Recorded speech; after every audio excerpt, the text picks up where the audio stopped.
Hello students, आज हम unit first के नेक्स्ट लेक्चर पर बात करेंगे।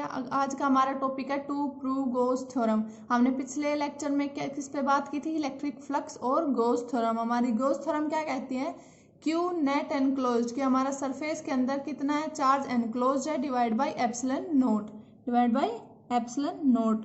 ये क्या हमारे गॉस थ्योरम कहते हैं। और इलेक्ट्रिक फ्लक्स क्या कहता है हमारा?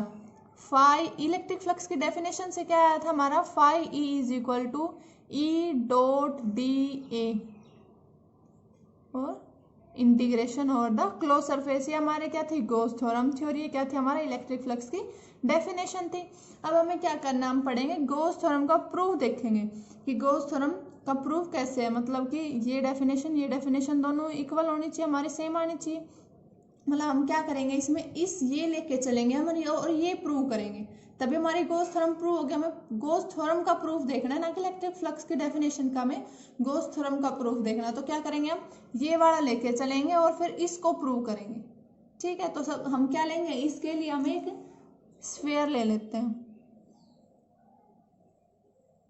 ये हमने क्या लिया, एक इसके अंदर क्या हमारा जो सेंटर ओ है, इस पे हमारा प्लस क्यू चार्ज है। हमने एक स्मॉल एरिया एलिमेंट कंसिडर कर लिया, डी ए या फिर डी एस, कुछ भी कर लो। जो इसकी डायरेक्शन होगी क्या होगी? इसके परपेंडिकुलर होगी। इसका परपेंडिकुलर इधर है, तो डी एस की डायरेक्शन की डी ए की ए मान लेते हैं हम। डी ए की डायरेक्शन ये वाली होगी। हमने ये क्या है, हमारा डी ए है, स्मॉल एरिया एलिमेंट। तो इसकी डायरेक्शन क्या होगी? हमारी सरफेस के परपेंडिकुलर होगी। अब जो हमारा इसकी वजह से जो हमारा चार्ज Q है, इसकी वजह से हमारी इलेक्ट्रिक फील्ड आएगी। मैं इसको दोबारा बना देती हूँ, तो कैसे है, ये हमारे एक स्फीयर ले लिया। क्या है, इसमें Q चार्ज है वो एनक्लोज्ड है, इसके सेंटर पे हो रखे हैं। तो इसके सेंटर पे तो सबसे पहले क्या होगा, इलेक्ट्रिक फील्ड लाइन है वो क्या जाएगी, हर डायरेक्शन में जाएगी और क्या होगी, सरफेस के परपेंडिकुलर होगी। तो हम सबसे पहले एक क्या होगी, इसकी इलेक्ट्रिक फील्ड की डायरेक्शन क्या होगी, ऐसे होगी। ठीक है, इलेक्ट्रिक फील्ड आएगी, इसकी वजह से क्या होगी, हर डायरेक्शन में सेम वैल्यू होगी इलेक्ट्रिक फील्ड की और सरफेस के परपेंडिकुलर। ये भी देखा हमने क्या, सरफेस के परपेंडिकुलर। हम क्या करेंगे, सबसे पहले हम एक स्मॉल एरिया एलिमेंट मान लेते हैं। क्या मान लिया हमने? Small area element D A मान लिया। तो इसकी डायरेक्शन क्या होगी, इसके परपेंडिकुलर होगी, वो किधर होगी, वो भी इसी डायरेक्शन में होगी, D A. Area element perpendicular होता है, मतलब एरिया एलिमेंट की डायरेक्शन क्या होती है, सरफेस के परपेंडिकुलर। ही हमने स्मॉल सरफेस मानना है, तो इसका डायरेक्शन वो किधर होगी, हमारी डी ए, इस डायरेक्शन में होगी। इलेक्ट्रिक फील्ड भी क्या हमारी ए, इसी डायरेक्शन में इलेक्ट्रिक फील्ड की। हम क्या करेंगे, पहले स्मॉल एरिया एलिमेंट कंसिडर करेंगे, उसकी वजह से फ्लक्स निकालेंगे, फिर क्या करेंगे, पूरे का इंटीग्रेशन करेंगे। तो टोटल सरफेस की वजह से हमारे इलेक्ट्रिक फील्ड की वैल्यू, सॉरी फ्लक्स की वैल्यू आ जाएगी। तो हमारा जो इलेक्ट्रिक फ्लक्स है उसकी डेफिनेशन क्या कहती है हमें, phi E is equal to integration over the close surface E dot D A.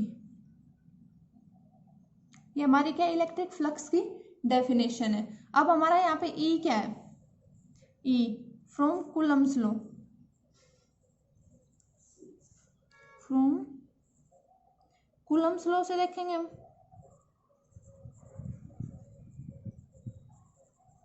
तो हमारे फ्रॉम कूलम्स लॉ से इलेक्ट्रिक फील्ड की डेफिनेशन हमने पढ़ी थी, क्या होती है हमारी, 1/4 pi epsilon not Q upon में आर स्क्वायर और आर यूनिट वेक्टर। अगर हमारी ये क्या है, इलेक्ट्रिक फील्ड वेक्टर फॉर्म में ले रहे हैं ना, तो आर यूनिट वेक्टर। ये हमारी क्या है, इलेक्ट्रिक फील्ड की वैल्यू होती है। हमने पीछे पढ़ा है, अच्छे से पढ़ा है, सारा किया है। तो हमारे यहाँ से अब क्या आएगा, इसकी वैल्यू यहाँ पे पुट करेंगे, तो फाई क्या आएगा हमारे यहाँ से, phi E is equal to 1/4 pi epsilon not Q upon R square और आर यूनिट वेक्टर। यहाँ पे integration close surface dot D S, sorry D A लेके चल रही है, तो डॉट डी ए। अब क्या हमारी ये कांस्टेंट, हम इसको बाहर ले लेंगे। बाहर नहीं, सबसे पहले हम करते हैं, पहले इसके डॉट प्रोडक्ट खोलते हैं, बाद में करेंगे बाहर लेना इसको। Integration over close surface 1/4 pi epsilon not Q upon R square. हमारे क्या, स्केलर क्वांटिटी, सारी वेक्टर क्या है, R unit vector dot D है, तो इनकी प्रोडक्ट खोलेंगे तो क्या आएगा हमारा, आर यूनिट वेक्टर का मैग्नीट्यूड डॉट डी ए, इसका मैग्नीट्यूड, और क्या आएगा हमारा, डॉट नहीं, डॉट प्रोडक्ट हम खोल रहे हैं, और cos theta.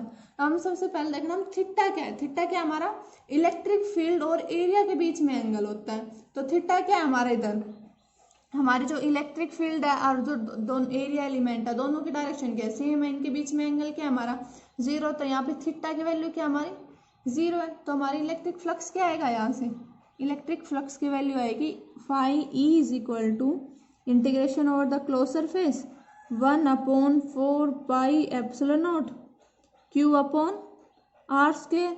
Are unit vector, इसका मैग्नीट्यूड निकालेंगे तो क्या होगा हमारा 1 आएगा। तो क्या आएगा हमारे यहाँ से डी ए और कोस जीरो की वैल्यू कितनी होती है हमारी 1 होती है।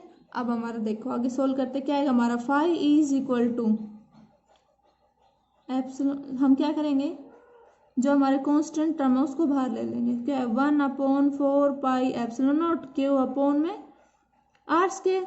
क्या है इंटीग्रेशन किसका होगा हमारा एरिया एलिमेंट का इंटीग्रेशन होगा। हमने स्मॉल एलिमेंट किया था, टोटल के लिए क्या करेंगे उसका इंटीग्रेशन कर देंगे। तो हमारा स्फीयर है उसका एरिया क्या होगा हमारा 4 पाई आर स्क्वायर। अगर हमारी रेडियस आर है तो हम रेडियस आर मान लेते हैं तो क्या होगा हमारा 1/4 pi epsilon not Q upon में आर स्क्वायर। तो इसका क्या आएगा एरिया 4 पाई आर स्क्वायर। तो 4 पाई से 4 पाई कैंसिल, आर स्क्वायर से आर स्क्वायर कैंसिल। तो यहाँ से हमारी जो फाई ई है उसकी क्या वैल्यू आ गई हमारी Q upon epsilon naught. Phi की क्या वैल्यू है हमारी Q upon Q, phi is equal to Q upon epsilon naught. ये क्या है हमारी गॉस थ्योरम, यही कहती है हमें, क्या ये हमारी गॉस थ्योरम है। तो हम क्या लेके चले थे, सबसे पहले हमें क्या लेके चले थे, जो इलेक्ट्रिक फ्लक्स की डेफिनेशन बोलती है वो लेके चले थे। क्या है ये हमारी phi is equal to integration और close surface D dot A E dot D A. तो ये क्या हमारी इलेक्ट्रिक फ्लक्स की डेफिनेशन से आई थी हमारा ये फॉर्मूला। क्या हम ये लेके चले थे, हमने गॉस थ्योरम है वो प्रूव कर दी। तो क्या हम ये लिया इलेक्ट्रिक फील्ड की वैल्यू हमें पता है क्या होती है 1/4 पाई एफ क्या हुआ अपॉन आर स्क्वायर इंटू में आर यूनिट वेक्टर। तो क्या करेंगे दोनों के डॉट प्रोडक्ट। अब क्या होती है हमारा जो इलेक्ट्रिक फील्ड है, यहाँ से पहले हम डॉट प्रोडक्ट खोलेंगे तो आएगा कोस थीटा। अब जो क्या देखेंगे एंगल देखेंगे, थीटा की क्या वैल्यू है, थीटा की वैल्यू क्या आई थी हमारी 0 आई थी, क्योंकि क्या इलेक्ट्रिक फील्ड और जो एरिया एलिमेंट है दोनों क्या सेम डायरेक्शन में। तो थीटा क्या आएगा हमारा 0 डिग्री आएगा। तो यहाँ से कोस 0 क्या होता है हमारा 1 होता है। तो क्या है phi is equal to integration close surface 1/4 pi epsilon not Q upon में आर स्क्वायर डी ए। तो हमारे जो फाई है क्या आएगी ए डी ए है उसका इंटीग्रेशन कर देंगे, क्या आएगा हमारा 4 पाई आर स्क्वायर। क्या स्फीयर का एरिया होता है हमारा 4 पाई आर स्क्वायर।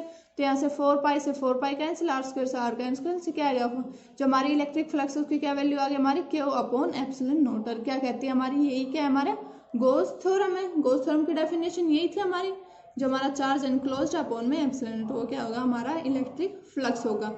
अब हमें देखना है कि अब हमने क्या है गॉस है उसने हमारा जो सरफेस है उस पर एक कंडीशन दे दी थी कि हमारा सरफेस कैसा होना चाहिए, मतलब कि जो हमारा चार्ज एनक्लोज्ड होगा किसी सरफेस के अंदर तो वो हमारा सरफेस कैसा होगा, इस पे गॉस ने कंडीशन दी थी। तो जो गॉस ने दी थी तो इसलिए इसको क्या बोलते थे हम गॉसियन सरफेस बोलते हैं। क्या बोलते हैं हम इसको गॉसियन सरफेस। गॉस ने बताया था इसलिए उसके नाम पे इसको बोल देते हैं हम गॉसियन सरफेस। तो उसने क्या कहा था कि जो हमारा ये थ्योरम जो गॉस थ्योरम है ये कब अप्लीकेबल होगी हमारी, ये तभी अप्लीकेबल होगी जब हमारा जो चार्ज है एनक्लोज्ड होगा वो एक गॉसियन सरफेस में एनक्लोज्ड होगा।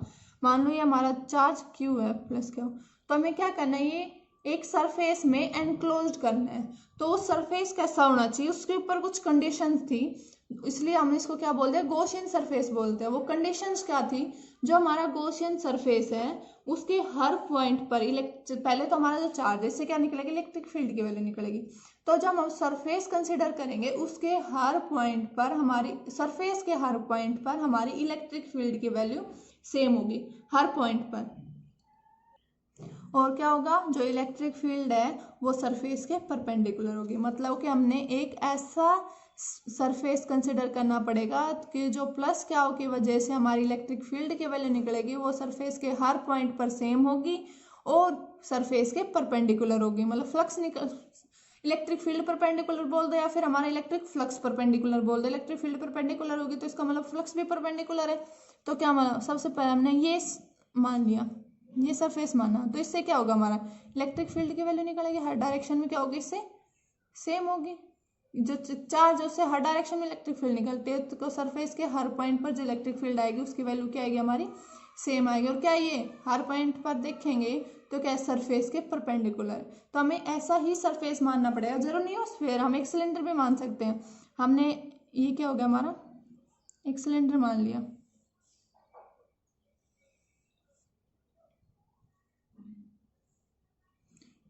ठीक है।